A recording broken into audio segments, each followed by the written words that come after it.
Assalamu alaikum and welcome to Amy's Home. Amy's Homeல இன்னைக்கு பார்க்குறதுக்கே ரொம்ப டெலிஷியஸாக சாப்பிட்றதுக்கு வெல்வெட்டி டெக்ஸ்சரில் பர்ஃபெக்டான டிசர்ட் ரெசிபி தான் பார்க்க போகிறோம். டாப் லேயர் நல்லா கேரமலைஸ்டாக க்ரன்ச்சி லேயராக டக்குன்னு 3 வாட்டி டேப் பண்ணதுக்கு அப்புறமா கிராக் ஆகி உள்ள நல்ல க்ரீமியான டெக்ஸ்சரோட சூப்பர் சிம்பிளாக யார் வேணாலும் ரெடி பண்ணக்கூடிய crème brûlée ரெசிபி தான் இன்றைக்கி பார்க்க போகிறோம். வாங்க எப்படி செய்கிறதுன்னு பார்க்கலாம். இந்த ரெசிபிக்கு மொத்தமாகவே 4 இன்க்ரீடியன்ட்ஸ் தான் தேவைப்படும். அந்த 4 இன்க்ரீடியன்ட்லையுமே அதிகமான குவான்டிட்டி யூஸ் பண்ண போகிறது க்ரீம் மட்டும்தான். அதனால தான் இந்த ரெசிபிக்கு பேரே crème brûléன்னு வச்சுருக்காங்க. அந்த க்ரீமை மட்டும் நல்ல குவாலிட்டியாக வாங்கிட்டிங்கன்னா இந்த டிசர்ட் சூப்பர் டெலிஷியஸாக வரும். நான் இன்றைக்கி விப்பிங் க்ரீம் யூஸ் பண்ணுறேன். நீங்கள் விப்பிங் க்ரீம் இல்லைன்னா ஹெவி க்ரீம் யூஸ் பண்ணிக்கலாம்.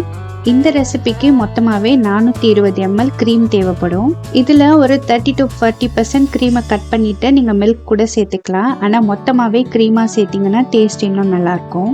முதல்ல ஒரு பேனில் க்ரீமையும் சுகரையும் மெஷர் பண்ணி எடுத்திருக்கேன். அதை அடுப்பில் வச்சு லைட்டாக சூடு பண்ணிக்க போகிறோம். சீனி கரைஞ்சி லைட்டாக ஒரு ஆவி வந்தால் போதும், கொதிக்கணும்னு அவசியம் இல்லை. க்ரீமை அடுப்பில் வைக்கிறதுக்கு முன்னாடியே முட்டையை வெள்ளை தனியாக மஞ்சள் தனியாக பிரித்து எடுத்து வச்சுக்கலாம். இன்றைக்கி நான் 3 முட்டை எடுத்திருக்கேன். 3 முட்டையில் உள்ள மஞ்சக்கரு மட்டும்தான் யூஸ் பண்ண போகிறேன். வெள்ளையை தனியாக எடுத்து வச்சுக்கோங்க. வேறு ஏதாவது ரெசிபிக்கு நீங்கள் யூஸ் பண்ணிக்கலாம். மஞ்சக்கருவை நீங்கள் எந்த மெத்தடில் எப்போதும் செப்பரேட் பண்ணுவீங்களோ அந்த மாதிரி செப்பரேட் பண்ணிக்கோங்க. நான் இன்றைக்கி நல்லா க்ளீனான ஹேண்ட்ஸ்லேயே செப்பரேட் பண்ணி எடுத்துக்கிறேன். அடுத்தது இப்போ ஒரு அகலமான பாத்திரத்தில் நம்ம பிரித்து எடுத்து வச்சுருந்த மஞ்சக்கருவும் அது கூடவே வெண்ணிலா எசன்ஸும் சேர்த்து நல்லா விஸ்க் பண்ணி விட்டுக்கோங்க.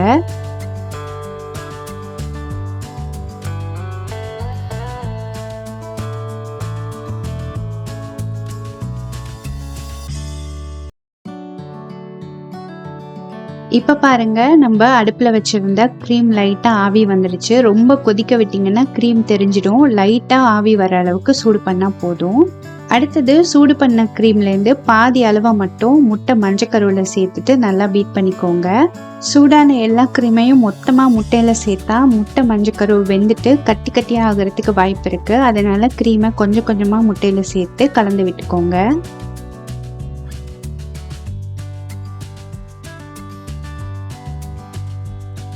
சூடு பண்ண க்ரீமை முட்டையில் சேர்த்து மிக்ஸ் பண்ணியாச்சு. அடுத்தது இது கூட செகண்ட் பேட்சாக நம்ம எடுத்து வச்சுருக்க க்ரீமை சேர்க்க போகிறோம்.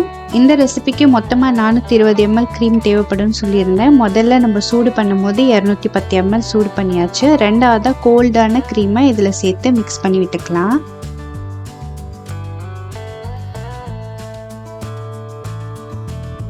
அவ்வளோதான், crème brûléக்கு பேட்டர் ரெடி ஆயிடுச்சு. அடுத்தது இதை ரெமிக்கின்ஸ் இல்லாட்டி உங்கள் வீட்டில் இருக்கிற எந்த பவுல்ஸில் வேணாலும் மாற்றி பேக் பண்ணிக்கலாம். நான் இன்றைக்கி பெரிய சைஸ் அளவு ரெமிக்கின்ஸ் எடுத்திருக்கேன். இந்த அளவுக்கு நீங்கள் சின்ன பவுல் யூஸ் பண்ணிங்கன்னா 6லேருந்து 8 அளவுக்கு crème brûlée கிடைக்கும். ரெமிக்கின்ஸில் பேட்டரை 3/4 அளவு ஃபில் பண்ணால் போதும். அடுத்தது இதை எப்படி பேக் பண்ணுறதுன்னு பார்க்கலாம். நம்ம பேக் பண்ண போகிற ட்ரேயில் 1/4 அளவு தண்ணி ஃபில் பண்ணிவிட்டு அதுக்கப்புறமா பேக் பண்ண போகிறோம். இந்த மெத்தடுக்கு பேர் வாட்டர் பாத்னு சொல்லுவாங்க. நான் இன்றைக்கி 2 காட்டன் துணி விரித்து அதில் தண்ணி சேர்த்துருக்கேன். நம்ம பேக் பண்ணும் போது தண்ணி சீக்கிரமாக இவாப்ரேட் ஆகாமல் இருக்கிறதுக்கும் அப்புறம் நம்ம பேக்கிங் ட்ரேயை மூவ் பண்ணும் போது ரெமிக்கின்ஸ் ஆடாமல் இருக்கிறதுக்காக நான் துணி யூஸ் பண்ணியிருக்கேன். அடுத்தது பேக் பண்ணுறதுக்கு 180 டிகிரி செல்சியஸில் ப்ரீஹீட் பண்ண அவனில் ஒரு 15 to 20 மினிட்ஸ் பேக் பண்ணிக்கலாம். ஒரு 15 மினிட்ஸ் கழிச்சு எடுத்து பார்த்தீங்கன்னா ஓரம்லாம் செட் ஆகியிருக்கும், நடுவில் மட்டும் கொஞ்சம் ஜிகிள் ஆகும். அந்த மாதிரி இருந்தால் கரெக்டான கன்சிஸ்டன்சி நீங்கள் அவன்லேருந்து வெளியே எடுத்துடலாம். பேக் பண்ணி எடுத்ததுக்கப்புறமா crème brûlée ரூம் டெம்பரேச்சருக்கு வந்ததுக்கப்புறம் ஃப்ரிட்ஜில் வச்சுட்டு நல்லா சில் பண்ண விட்டுருங்க. ஒரு 1லேருந்து 2 மணி நேரம் சில் பண்ண விட்டுருங்க. அதுக்கப்புறம் இந்த crème brûlée எப்போ சர்வ் பண்ண போகிறீங்களோ அதுக்கு முன்னாடி இந்த மாதிரி ப்ளோ டாச் பண்ணி கேரமலைஸ் பண்ணி சர்வ் பண்ணால் ரொம்ப டேஸ்டியாக இருக்கும்.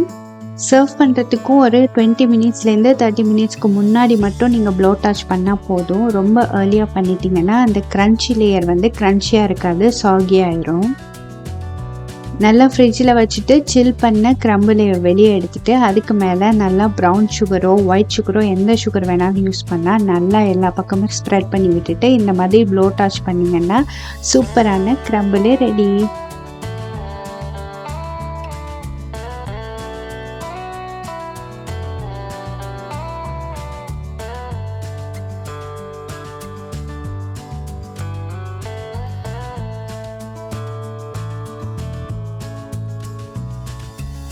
நல்ல ஒரு பெர்ஃபெக்டான crème brûlée எப்படி இருக்கணும்னா, மேலே அந்த கிரன்ச்சி லேயரை 3 வாட்டி டேப் பண்ணதுக்கப்புறமா அது கிராக் ஆகணும்.